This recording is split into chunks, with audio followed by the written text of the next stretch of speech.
There we go. Okay.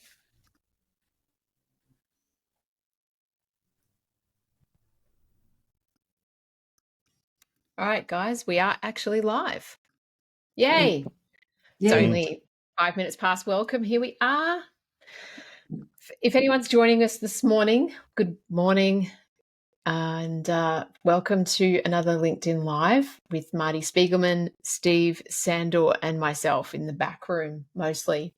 I think I get the best job. I get to introduce them and sit back and then listen and take notes. You're the voyeur. I am. I'm the voyeur, and then I get to come in and go, okay, it's time for us to go. So, Time Lord. yeah, I am the Time Lord. And Steve calls me the Overlord, which is very cute. So today's topic, Marti, I'm going to defer to you, but my notes and what we explained was that we were moving from Amy, the blossoming kind of discussion, into the relationships and how as leaders we use complementary and similarities in relationships. Maybe you can explain that a bit better, but we'll record for 30 minutes and then what we do, everyone, is we do a back room for 15. And that's a recording that we put into the 6-Star Leaders community. And in that conversation, we go deep into like an example, or into one of our businesses or our lives, and we kind of, really unpack that. So, which is really powerful. If you're ready to get started, Marti, would you like to kick off and introduce the topic, and then I'll let Steve do his magic as well. Great. I was just thinking Steve will do his magic too. That's great. Yeah. So just to recap a little bit, what we've been doing over the last few sessions is we've been looking at the core principles of consciousness. And what I mean by that is that there are certain principles of presence and interaction by which human consciousness functions. And if we know those principles, then we can participate more fully in life and create more value and live better. If we don't know those principles, we tend to have a worldview that doesn't have enough dimension in it. And that's a big statement. So we'll be unpacking that a little bit more as we go through future sessions. But we started with the principle of, basically, it's the principle of presence. The Quechua language word, Quechua is from the Andes Mountains in those lineages. The Quechua word is pacha, and that principle has to do with the quality of our presence. And it also has to do with our participation, because it refers to cycles of action. When we step in and we have an action in business, or we step into a cycle of our lifetime. So that beginning principle, we have to show up and we have to participate. And the next principle that we looked at was the principle of Munai, which Munai means love. It means to love, but it's also unconditional or collective level love.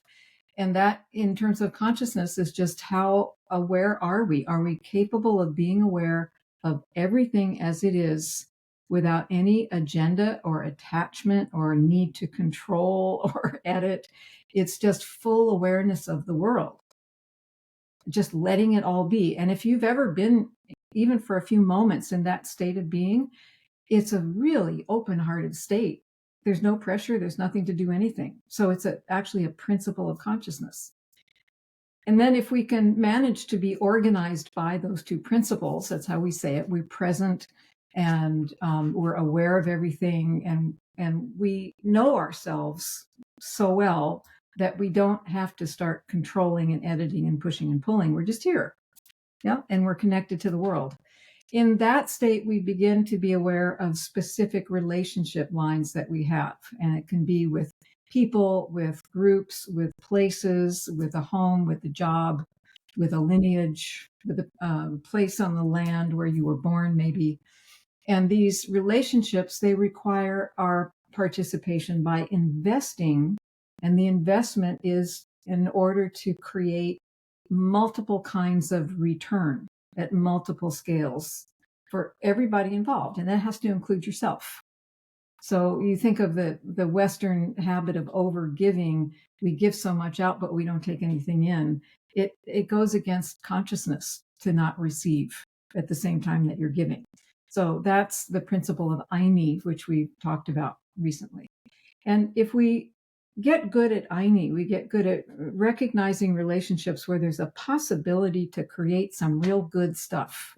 It's really that simple. Life positive, beautiful benefit for you and for everybody else, everything else. And we invest in those kinds of relationships, and we bypass the other ones. We bypass relationships where, as they say in the Andes, if you can't grow corn with it, pass it by. And every culture's got some some way of saying that. But if we get good at this, what happens is we start to create relationships that have a kind of multiplying effect. And so we'll have other relationships that support the first one that we made. And then pretty soon we've got a group of relationships that are supporting some bigger purpose. And that brings us to the principle that we wanted to talk about today. And again, the Quechua language word is ayu.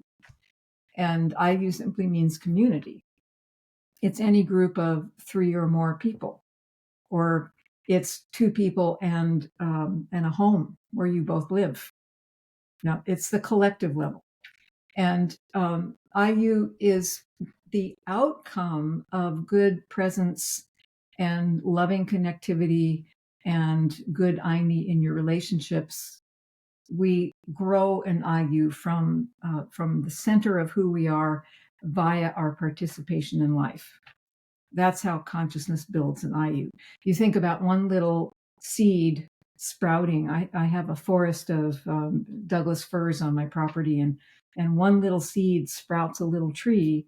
And if there weren't other big trees around, that first tree would grow and it would make some seeds and they would sprout, and then the trees would start to connect, and pretty soon you'd have a forest.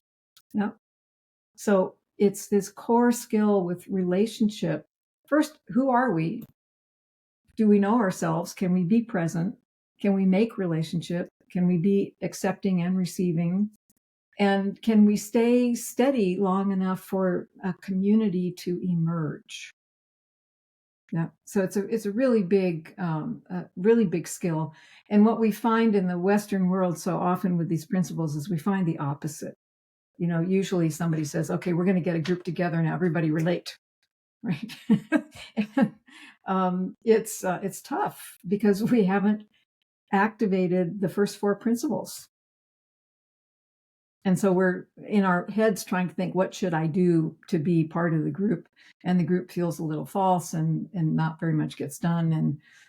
And if you have a business, it's even more critical because the business is an entity, and it's comprised of all the internal relationships and the external relationships.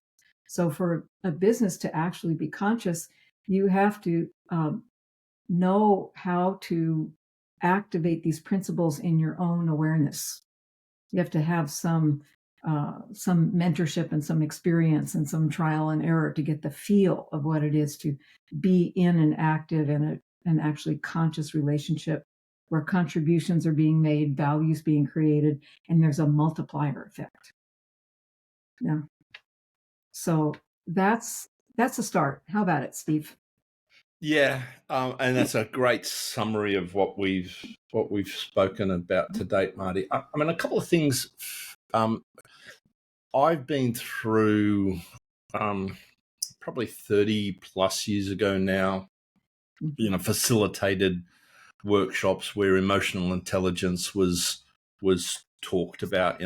We talked about, and it was predominantly men. There were a few women in the room, but it was back in the 80s and 90s, men were the ones who were in predominantly that sort of management field.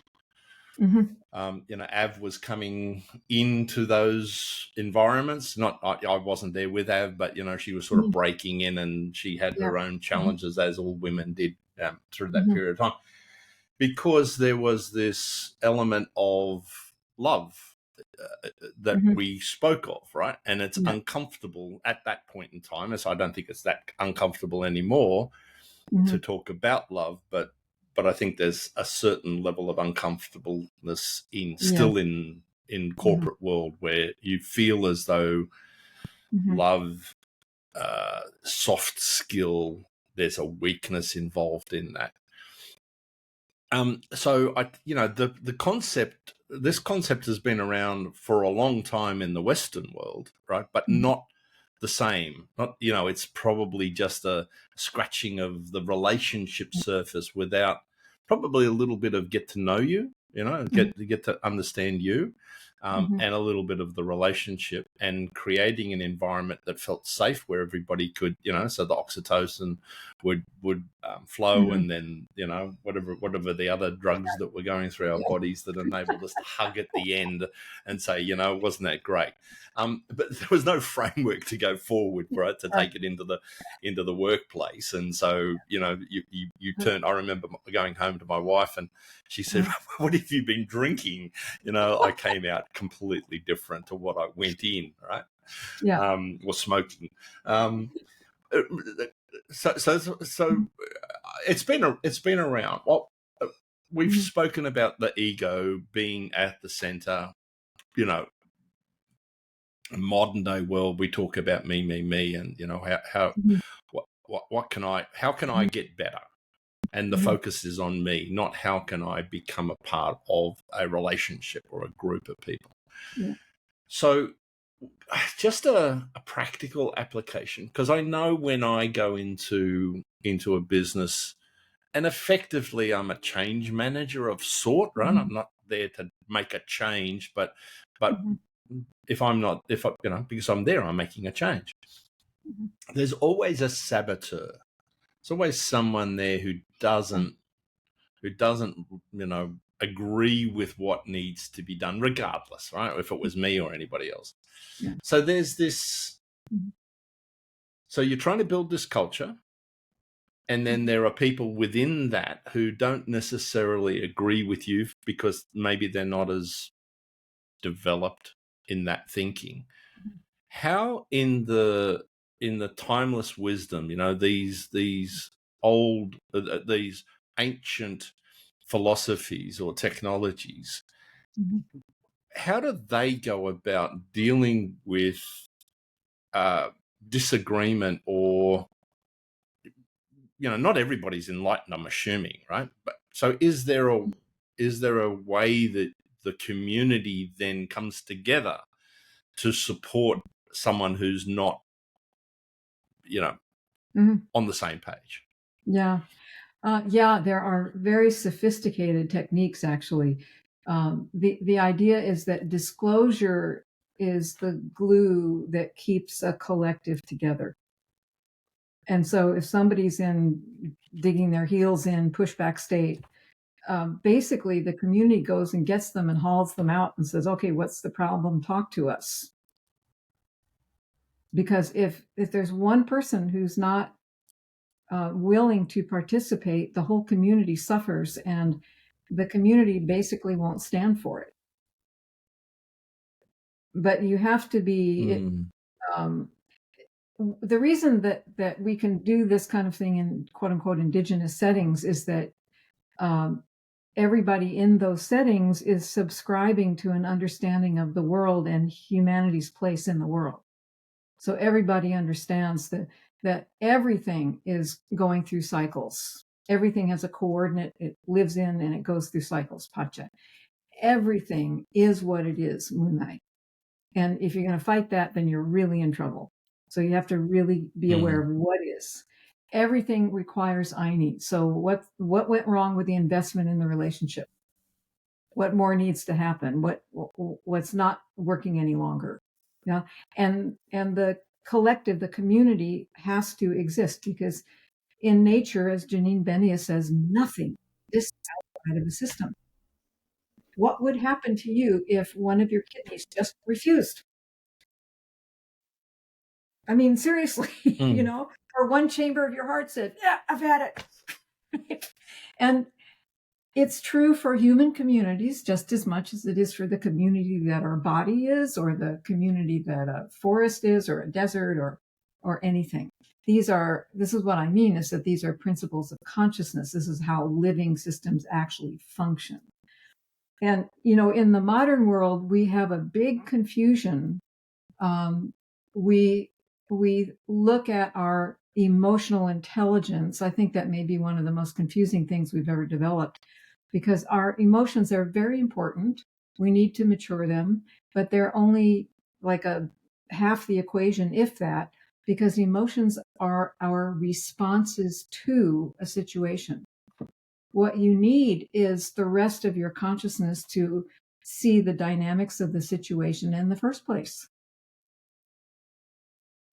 So I can learn to not be a raging maniac, but I might still not be able to understand what kind of relationship line I'm in or how it works, or I wouldn't necessarily know how a collective works. So emotional intelligence, yeah, it's very important in maturing a human, but it's just a scrap of what needs to be done.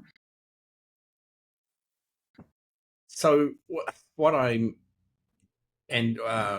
envisaging, I guess, is like, if you think about, the village turns up at the doorstep of the person who's maybe behaving inappropriately or not in line with the direction that everybody. There's a gentleness about that. I'm assuming it's not a forceful, come out here, tell us, what's going on, an accusation, the Spanish Inquisition type approach. Exactly. Which if we relate that to what the narrative is today, we would say that that's a psychologically safe space for people to be open and honest in that in that environment, and without judgment of that person and their behavior. Is that I know it's probably not deep enough, but is like, for the language that most people in business would have heard today who haven't been through, your program, is that the language that they would relate this to? Well, it's close, but not quite everything. That's a Western lens. It would be a psychologically safe space, because the reason the village goes to get the person is because the person is valuable. And the village goes and says, hey, we need you. What's wrong? How can we help? And the person understands, is reminded that they are required in the village, and they get to speak up. They get to say what's bothering them. There's an agreement here. There's a deep agreement. So one of the places that we get caught up in the West is we think that psychology's here and then everything else is everything else. And we might have a problem in a business that has to do with the dynamics of these energetic relationships, and we think it's psychological. So we go and we try to create psychologically safe spaces, but we still don't understand that we don't have the right relationships, and we're not helping people understand their value in a practical way. So we've kind of split things apart in the Western world, and it's very hard to see the whole, the way we hold this piece and then this piece and then this piece. So yeah, if we're in the village, it's everyone understands in their soul that it's required that you resolve stuff.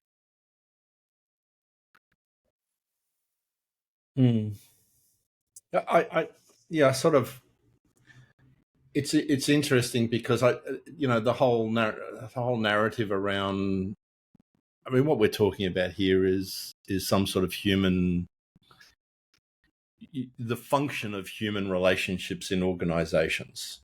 There's a human resource department, or a human capital department, or a people and culture department. We keep shifting the language of that thinking, thinking that each time there is an advancement in the thinking, when in fact all we're doing is building on poor culture or poor belief systems within the organization. So I mean, we're obviously on the same page. What I'm trying to tease out is some practical. So a business owner has got, like, they've been listening to us long enough. Maybe they've been through a program. They're aware enough of how they want to behave and how the culture that they're building within their village. and now they're in this state where they're going, I want to drive the organization in a different direction. So given that there is this Western feeling about how things have been done, and there's a gap between the knowledge that they currently have and where they want to get to, right? So there's that.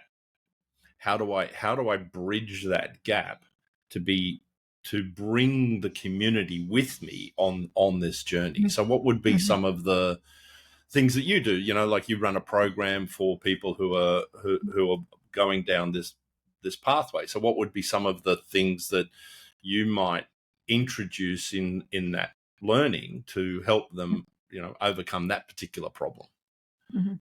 Well, I can answer this in a couple of different ways. So let me imagine first a company it's not cohesive, and the company leader says, "Oh my God, we got to kind of redo this. What in the world do I do?" The very first principle of consciousness, this business of, can you show up with your awareness in the world around you? Can you just show up like blank slate availability? You've got no agenda. You're just here and you're willing to connect. In that moment, there's an experience of membership. And so what I would say to a company owner or leader who's trying to like remap everything, I would say the first thing you need to do is to envision the universe that your company is, and let's envision ways for everybody in the company to experience their belonging in the company.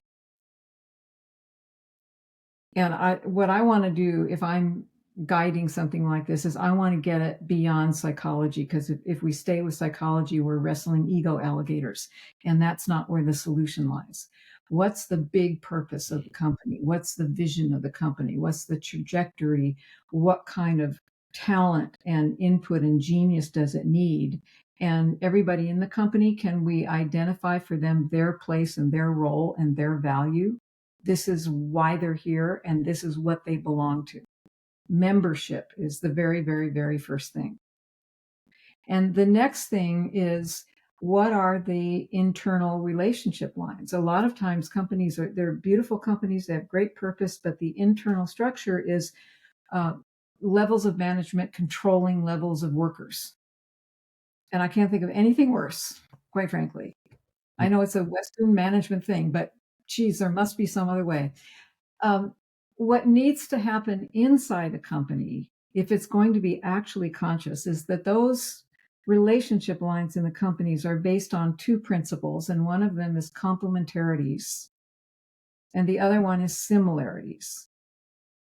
So I would take a look at management levels and teams and however the thing is structured, and there I would need some specifics to be more, if you will, specific at this moment. But what I'm getting at is if I need to have a management level, I want to be sure that the manager's knowledge base is such that we can pull people with complementary skills, not the same knowledge, but complementary skills. So together, the manager knows one chunk of stuff and the team knows another chunk of stuff. Together, they're constantly creating new stuff for the company, because the relationship built in complementarities, we call them opposites, but I like complementarities. When you bring them together, they create new things. So that's a whole new kind of manager, somebody who's activating a team to create new stuff. And then I want some other, if I need management levels, I want some other managers who have a different kind of skill, and they have a team of people with similar skills, because the relationships based in similarities amplify what's being created. So I might have to hire some new people. If anybody's a startup out there, this is your plan for hiring. Don't just say, we need one of these and one of these and one of these and get people in. That won't work. These two principles, they're principles of relationship. And if you start to aim for complementarities and similarities, one to create the new stuff your company does, the other to amplify it, which will bring more new ideas as you amplify, then you've got something going. And then what happens within the company is that the relationships are so resonant and one group supporting the other in such a resonant, conscious way that you end up with what the elders in the Andes call a network of affection. Affection. Affection. Heart. Affection. Affection. Yeah. Sorry about my internet.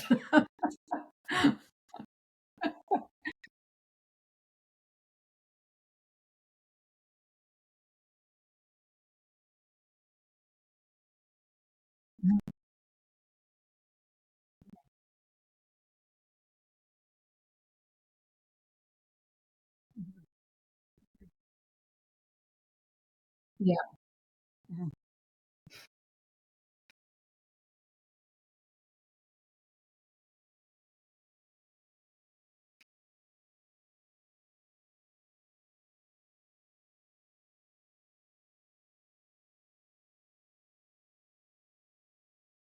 Mm-hmm.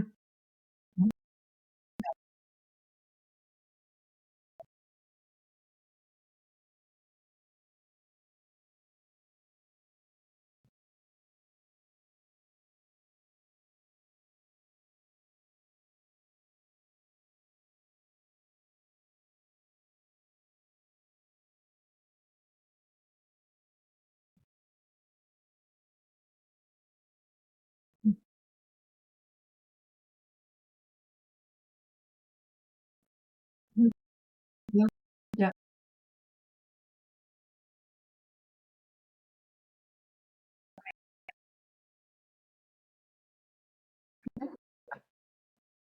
Right. Mm-hmm.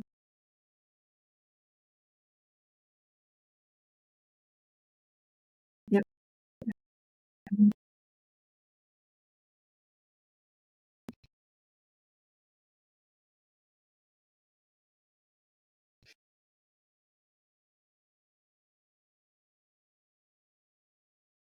Yeah. Much better. Yeah. Mm-hmm.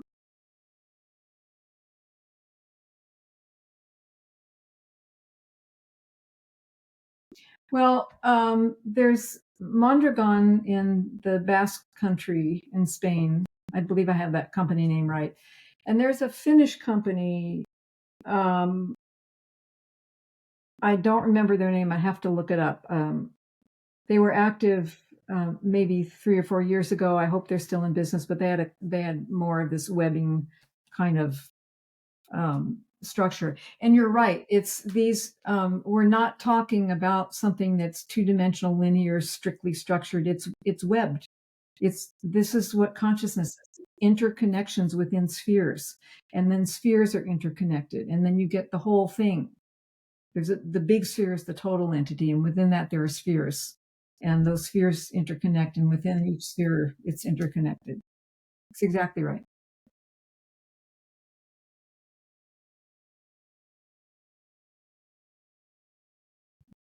Yeah.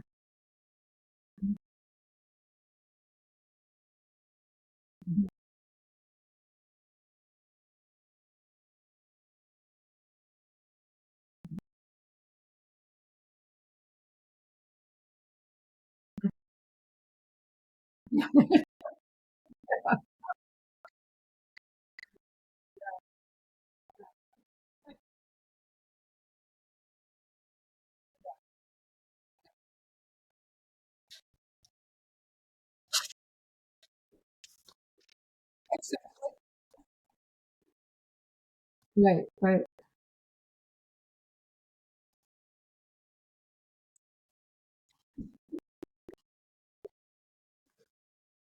Is there any last burning question you want to ask Steve?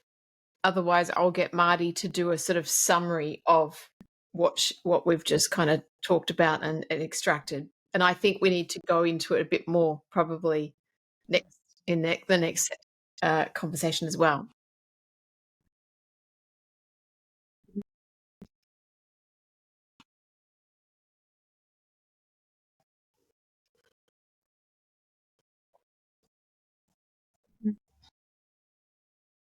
Yeah. Yeah.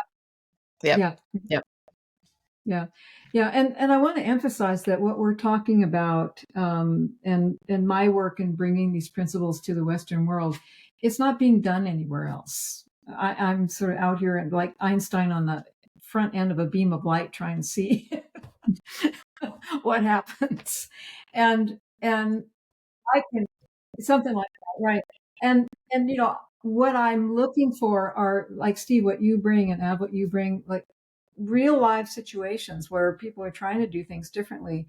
If I look at how they're working, I can see the outcome of Western style consciousness, and I can then begin to understand where to bring in these principles of full consciousness and what they might produce.